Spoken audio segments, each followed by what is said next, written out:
Hello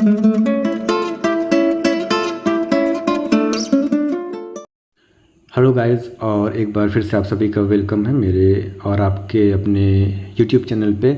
और जैसे कि अक्टूबर का आधा मंथ बीत चुका है और आप सामने मेरा देख सकते हैं ये जैस्मिन या बेले या मोगरे का प्लांट है।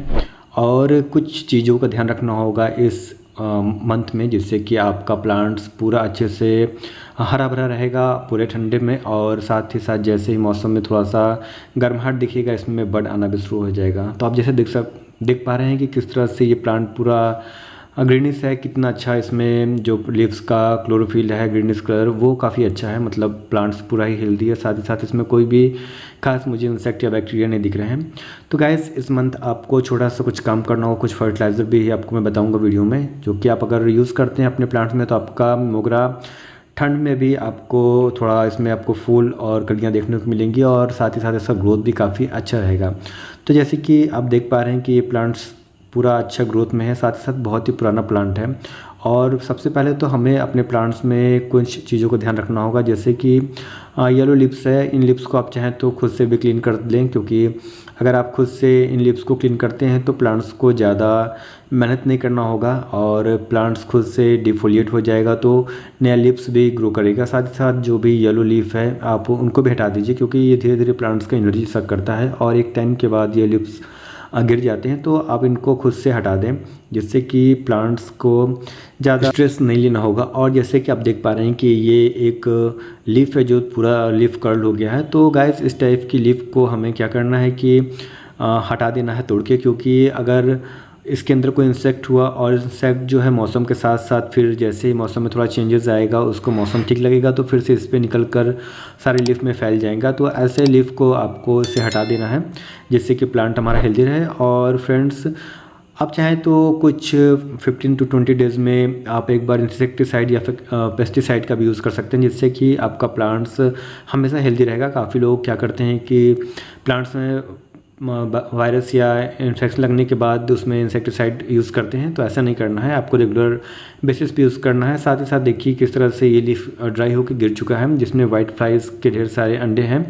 तो आपको गाइस सबसे पहले बात को ध्यान रखना होगा कि जो भी आपका पॉट है उसको आपको क्लीन करना होगा, जिससे जो भी हमारे जो लीव्स गिर चुके हैं या जो भी इंसेक्ट हैं हमारे मीडिया में वो भी हट जाएं। साथ ही साथ इसमें हमें हल्की गुड़ाई करनी होगी, क्योंकि जैस्मिन का जो प्लांट होता है मोगरे के प्लांट्स में बहुत जल्दी रूट बाउंड होता है, जिसकी वजह से जो प्लांट्स है उसका ग्रोथ भी रुक जाता है। तो देखिए किस तरह से मैं यहाँ पे इसके रूट्स बॉल को यहाँ से कट कर रहा हूँ, साथ ही साथ इसके मीडिया को भी लूज़ कर रहा हूँ, जिससे कि थोड़ा हमारा जो प्लांट है वो न्यू ग्रोथ, न्यू रूट्स को स्टार्ट करेगा, जिससे प्लांट्स में न्यू ग्रोथ भी देखने को मिलेगा। साथ ही साथ इसमें अभी हम कुछ फर्टिलाइज़र भी डालेंगे। उससे पहले हमें क्या करना है कि जो हमारा प्लांट्स का मीडिया है वो थोड़ा लूज़ कर लेना है, जिससे कि जो हमारा फर्टिलाइज़र है वो इसके रूट्स तक आराम से आसानी से पहुंच सके।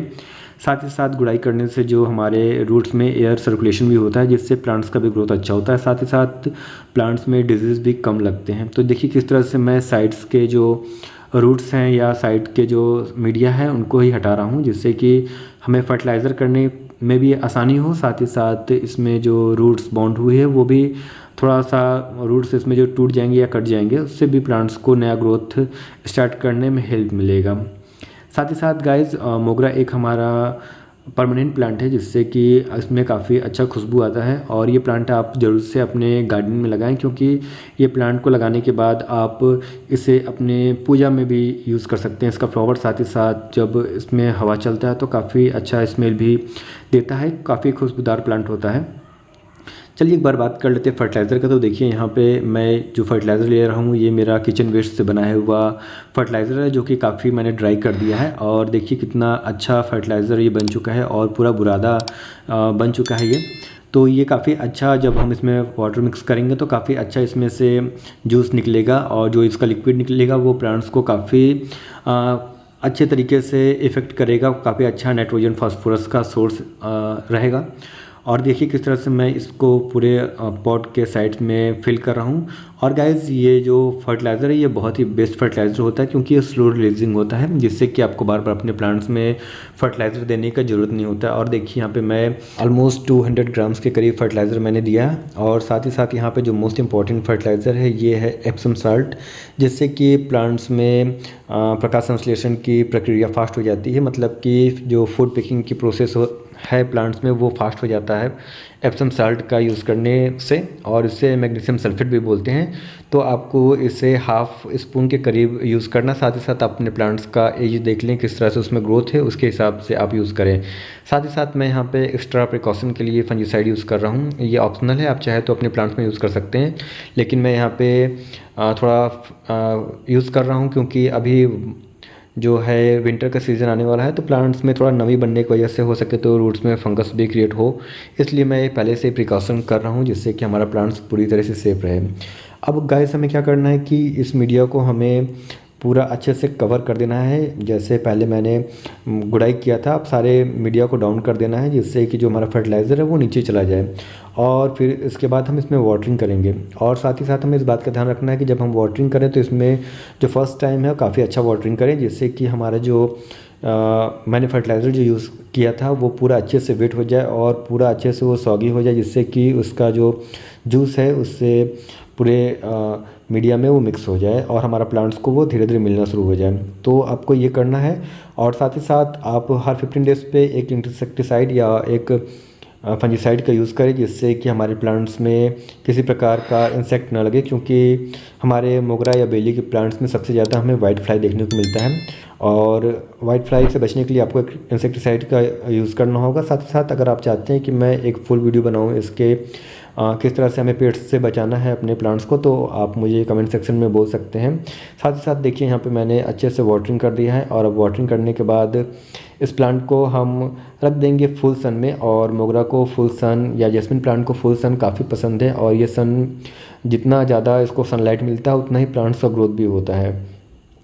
और गाइस मोगरा या जैस्मिन प्लांट को प्रोपागेट करना काफ़ी इजी है। आप इसे कटिंग के थ्रू भी प्रोपागेट कर सकते हैं और इसका कटिंग लगाना काफ़ी आसान है। आप इसका कटिंग फेब्रुक के बाद कभी भी लगा सकते हैं, जो काफ़ी इजीली ग्रो हो जाएगा। साथ ही साथ अगर अभी भी आप चाहते हैं ट्राई करने से कटिंग को लगाने, आपको लगता है कि आपके शहर में अभी बहुत ज़्यादा ठंड नहीं पड़ी है, तो आप इसके कटिंग को अभी भी लगा सकते हैं।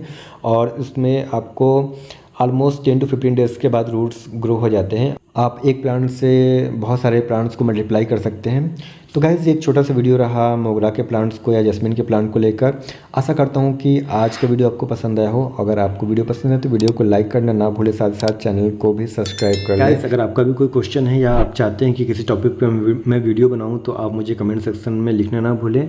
और मिलते हैं नेक्स्ट वीडियो में, आपके साथ में कुछ और भी शेयर करेंगे। तब तक के लिए गुड बाय, टेक केयर और ध्यान रखिए अपने प्लांट्स का। Thanks for watching.